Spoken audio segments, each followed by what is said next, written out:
You want a simple kick because this style is all about the bass. You also want a clap, emphasizing the 2 to 3K range. Since there are no melodic elements to the track other than the bass, you need to rely on your percussion to provide that mid-range interest and movement throughout the track. There are two main percussion motifs. The first is the backbone and plays throughout the whole track.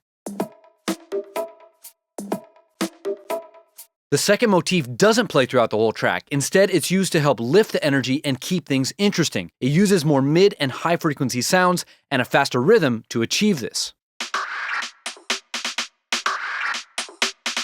On to the bass, but first I could only cover so much in 5 minutes. I have a 4-hour tutorial where I walk you through the production of this track from start to finish. You can access that video on Patreon for just $1 a month. Now you want a bass with a constant presence. On the production side, this means a simple bass sound with more legato style programming. Either a filtered saw wave or a filtered FM bass will work. On the mixing side, this is achieved with compression on the bass, careful sidechaining with the kick, and some low-end compression on the kick and bass group, or in mastering, or both. My bassline has a call-response phrasing and only uses the notes of the G minor triad, so G, B flat, and D. The two phrases have the same rhythm, but the response phrase lifts the energy by moving up to the B flat a couple times. The groove really comes from the interaction of the kick, bass, and percussion.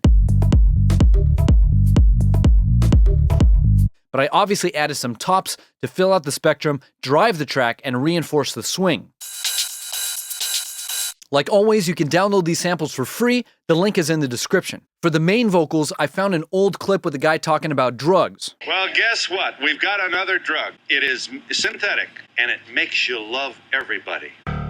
I also wanted to change up what the listener was expecting at the end of the main break, so I found a female vocalist singing "Everybody" and use that as the main payoff. I also found a YouTuber talking about his first experience with MDMA. I'm high, I'm not stupid. You see what I'm saying? And sprinkled those samples across the track. This Molly shit, I know what's going on. That horn is the infamous Godzilla horn sample.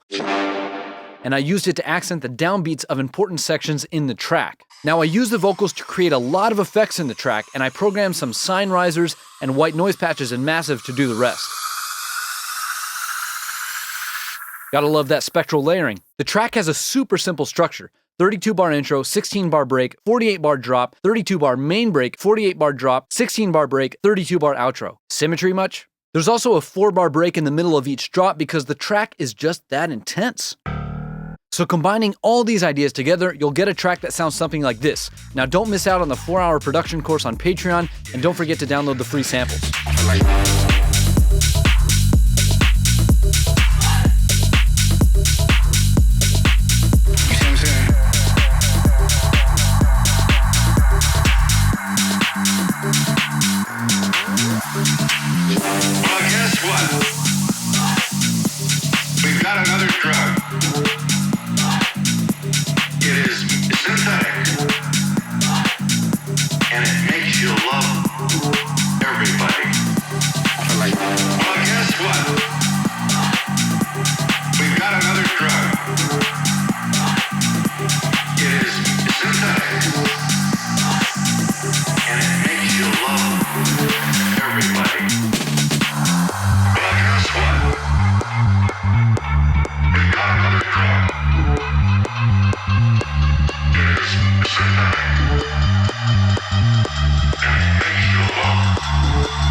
Everybody.